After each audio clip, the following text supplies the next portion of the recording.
Hello, the internet. Here I am at nearly the end of the year, and I thought it would be good to do a top 10 Christmas films of all time. All a list of my favourites. I'm sure you'll disagree, but if you do, then please put the comments in the description and tell me what your top 10 favourite Christmas films are. I'm going to kick off with a more recent film. Not that long ago this was released. It stars Kurt Russell and Goldie Hawn, I think are a real life couple.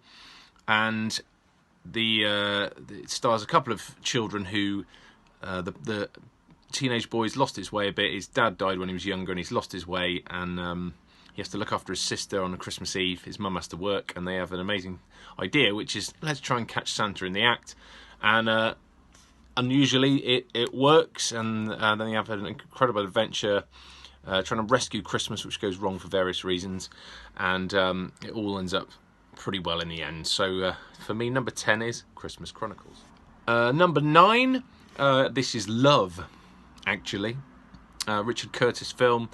A little bit dated now. Got a classic cast. Hugh Grant as the Prime Minister. You've got Liam Neeson. You've got Emma Thompson. You've got Alan Rickman. Alan Rickman, incidentally, a horrific moment in the film where he stitches up his wife, goes out and buys a really lovely gift for his secretary, and dreadful moment. A bit more about Alan Rickman later. There's Bill Nye doing a hilarious version of Love Is All Around. The film is intertwined with all these different characters. It's really cleverly done, and it's a really good film. Love Actually, that's my number 9. Sliding into number 8, it's a film it's been around for a long time. I think it's an 80s film, but it's not one that I've seen until a couple of years ago. I don't know how it eluded me, but it's a film with Dan Aykroyd and Eddie Murphy called Trading Places. Brilliant, clever film. You've got Dan Aykroyd, who is high-flying banker, I believe, or stockbroker, and he's got the life of Riley. Everything's going really well for him until his boss and two bosses, they decide to wager that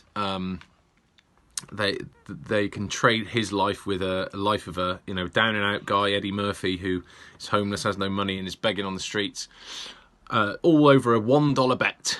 And long story short, it all goes horribly wrong for Dan Aykroyd and really well for Eddie Murphy. And then right at the end, there's a sort of twist, and it's really cleverly done. And there's an element of justice, and Jamie Lee Curtis plays a great cameo as well. That is my number 8, Trading Places. Number 7, if I mentioned Aled Jones to you, I think that would give it away. Of the iconic film We're Walking in the Air, comes from the brilliant film The Snowman. And it's a film without any dialogue at all. It's just fantastic music, brilliant drawings and artistry, and just hangs together really well. Really excellent story, just about a little boy who makes a snowman that comes to life, and the kind of adventures they get up to one night. And it's got a bit of a sad ending as well. Spoiler for you there, but it's an excellent Christmas film. They've done a follow-up called The Snowman and the Snow Dog, which is okay, but to me, the original is just fantastic, and that's my number 7, The Snowman. Number 6. Now, I'm a teacher by day, and this film really strikes a chord with me, and it features the second most horrendous character in a Christmas film. The first one we'll come on to later. Nativity, brilliant film. Mr. Poppy has to be the second worst character in a Christmas film. Dreadful, just TAs that are invaluable, they really are. And I've worked with some brilliant TAs in the past. He is terrible. He undermines a teacher. He just does whatever he wants. He has no concept of teaching and learning. He just wants to be a big buffoon and mess around. And Martin Freeman rightly calls him on it rather. But it's there's a love story in there. Martin Freeman and this girl who broke his heart, and it's just really well done. Ricky Tomlinson makes a cameo at the end, and there's the kids, all they want to do is just perform this nativity. They don't really care about Hollywood in the end, but it's an excellent film. So that is my number 6, Nativity. Number 5, Yippee-Ki-Yay, something. It has to be number 5, Die Hard. Now, whether you call it a Christmas film or not, I don't really care. I love watching it at Christmas. I don't watch it any other time. It's set at Christmas. To me, that's enough.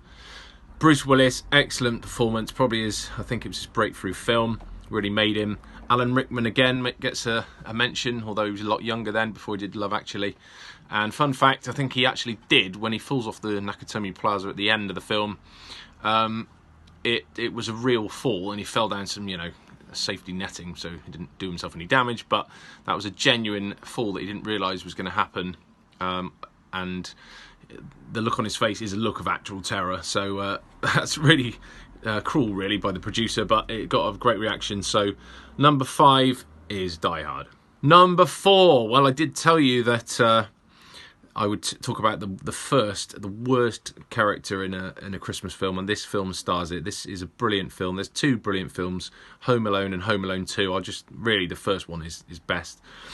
The character I'm talking about is Uncle Frank, who has to be the worst character in a Christmas film. He's selfish, he doesn't care about anyone else. He's laughing at Buzz in the second film when Buzz is being horrible to Kevin. He takes a ride using all of his brother's money. He's horrible, he's trying to steal stuff on the plane. And just a detestable character. But Home Alone, classic film. Joe Pesci, Macaulay Culkin, just brilliant cast, really well done. John Candy as well in the first one makes a little cameo as a strange, musician in the back of this van, and a polka musician. And it's just a terrific plot, really well done. John Williams doing the soundtrack as well, which was a bit of a coup at the time to get him because it was an unknown film. Fantastic. Home Alone is number 4. Number 3, now this story is timeless. Charles Dickens' A Christmas Carol, but which one? Because there's so many. There's a Jim Carrey version that was done recently. There's the original back in the day. But for me, A Christmas Carol with Patrick Stewart as Scrooge is brilliant. It's a little bit dated in some ways, but it's just so well done. The transformation of Scrooge. There's some brilliant supporting cast members. The nephew is excellent, and Bob Cratchit, the sad stuff that happens to him, although the redemption at the end. So it's just a fantastic, fantastic film. It gets me crying every year, and that was, until recently, that was my favourite ever Christmas film, but I've changed my mind now, so that is my number 3. Well, we're into the top 2. So number 2, continuing the Dickens theme, this is Christmas Carol again, but this is A Muppets Christmas Carol, and it narrowly missed out on being my favourite ever Christmas film. Michael Caine as Scrooge, excellently well done. Kermit the Frog, Miss Piggy, Gonzo, all the characters from the Muppets, the Grumpy Old Men. It's just the soundtrack just makes it really, for me, it's just slightly better than the Patrick Stewart version, and just really well done again, brilliant. You don't lose the sincerity of the film, even though you've got puppets there. It's just really well done, and the humans and the puppets sort of intermingle really well, and Michael Caine holds it all together. So that is my number 2, A Muppets Christmas Carol. So we are at the big number 1. What could it possibly be? Now, I watched a Netflix film about their top 25 Christmas films as it happened, and number 2 was Elf, and I just thought, come on, Elf is a terrible film compared to the other ones that are in there, in my opinion. Will Ferrell, that I quite like actually, and Anchorman and other things, he's great in that, but for me, Elf, dreadful.